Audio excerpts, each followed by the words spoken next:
Hey everyone, thank you for being here. My name is Logan Thornton. I'm a senior biochem major, My name is Anthony Nassar. I'm a sophomore biology and neuroscience major. and we both work in Dr. Margaret Riley's lab here in Morrill. And today we're going to be talking about the ongoing quest to save our tomatoes, how we're exploring bacteriocins as an antibiotic alternative. Why don't we start off by asking some of the hard hitting questions? Do you like tomatoes? What about some of these products derived from tomatoes? Well, it's highly likely that you've enjoyed one or two of these tomato derivatives in your life before. Now, the issue affecting these congenial crops is known as bacterial speck. Notice how in these two images, the tomatoes look a lot less appetizing, let alone the fact that they are indeed disease ridden. Bacterial speck is caused by the pathogen Pseudomonas syringae PV tomato, which infects the tomato and secretes toxins into the plant cell, inhibiting the cell defenses. As you can see in this diagram here, the phytopathogenic bacteria uses a unique type 3 secretion system to inject the toxin carnitine and other effector proteins into the plant cell. Now, once in the plant cell, they work together to disrupt the jasmonate signaling pathway shown here, which inhibits the expression of defense genes and wound response genes. So essentially what you're left with is a tomato that has stunted growth and overall nasty symptoms of bacterial speck that render it unable to be sold commercially. Now, why should you care? Why should we care about a tomato disease? Well, for starters, tomatoes are one of the most prominent plant products on the market. They have high nutritional value and they're essential parts of many cultural cuisines from all over the world. In fact, in 2018, Research and Markets reported that the market value of tomatoes was over $190 billion. And according to the literature now, there's a significant economic impact that comes with bacterial speck. Depending on the stage of infection, tomato yield may be reduced by at least 75%. In Florida alone, there was an estimated $100 million in annual crop losses solely due to bacterial speck, just to put that into perspective. So the current preventative methods for P. syringae infection include use of antibiotic streptomycin as well as heavy metal copper sulfate. As you can see in these two images, these compounds are sprayed over entire fields of crops in hopes of preventing disease from plaguing the harvest.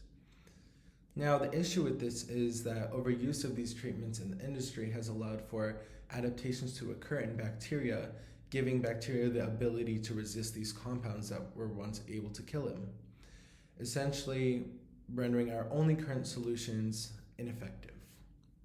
Now, this is bad because these antibiotic sprays can also leach into nearby water sources like lakes or rivers, which disrupts their microbial ecosystems. But on top of that, the water might be used for crops or livestock, making more off-target effects, which can come right back around to us via the water we drink or the crops and animal products we consume. So, in sum, antibiotic use in agriculture is just as much a human problem as it is a plant problem. Now that we've discussed some of the consequences of antibiotic use in agriculture, what are some of the characteristics of a superior treatment? Well, we want a preventative treatment that is one, non-toxic to the plant, two, effective at killing the disease-causing pathogen, three, one that's narrow spectrum, meaning that it kills the pathogen without wiping out all of the friendly bacteria on the plant. Four, it has a lower threat of resistance, so we don't have to worry about it a few decades down the line. And five, we want a treatment that is long lasting on the plant, so we don't need to overspray the treatment, which costs time and money. What's our solution? Bacteriocins. If antibiotics are like a nuclear bacterial bomb, then bacteriocins are like a targeted missile. These antimicrobial peptides are often target closely related species by acting on conserved membrane proteins, which lowers the threat of developing resistance to the bacteriocin. They're organic, non-toxic, and if you had any yogurt today, you've eaten some. For example, our model bacteriocin Nisin works by binding to the lipid 2 receptor on the bacterial cell and inserting itself into the membrane. Quite an epic way to kill the bacterial cell, if you ask me. This brings me to the question we were trying to answer. Is Nisin more effective at preventing P. syringae growth for a longer period of time than the antibiotic treatment? Well, how do we try to answer this question?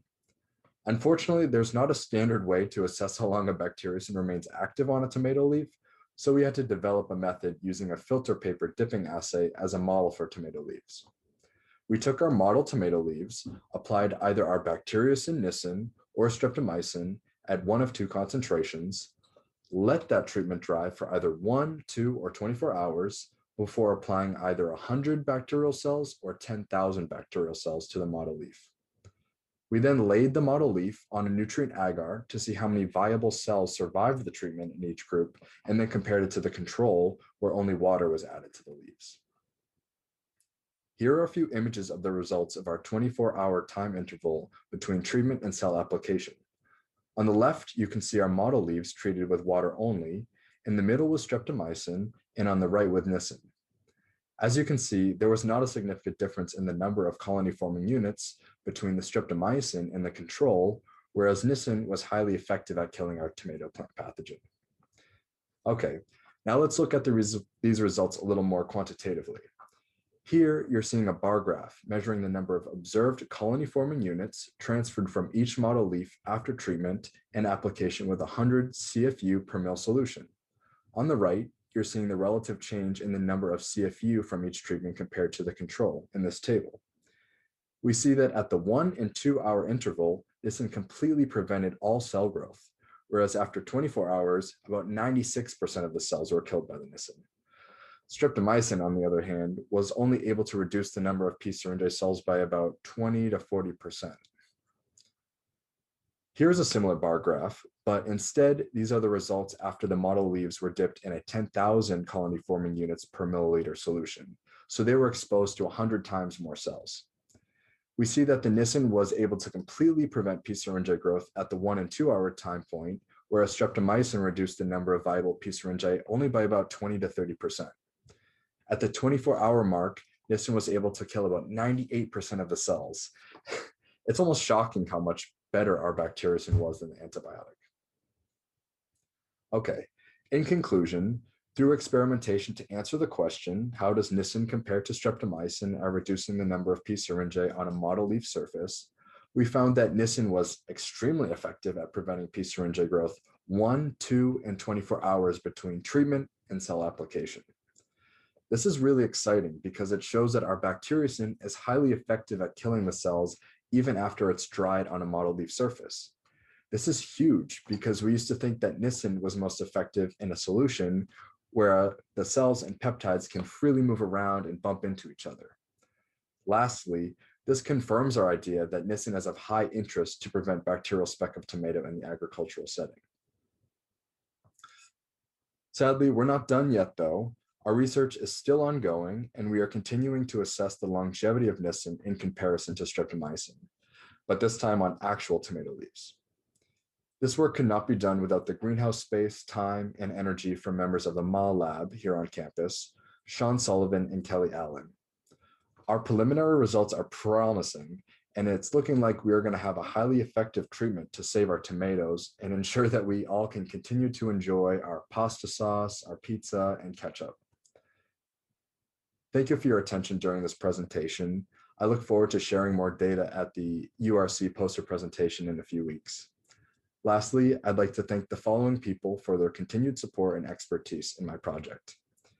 Science is not done alone. Thank you, Dr. Peg Riley, Dr. Jennifer Normanley, Dr. Scott Auerbach and the ICONS community, and also the MA lab, particularly Sean Sullivan and Kelly Allen, for their help in growing tomatoes for my research. Take care.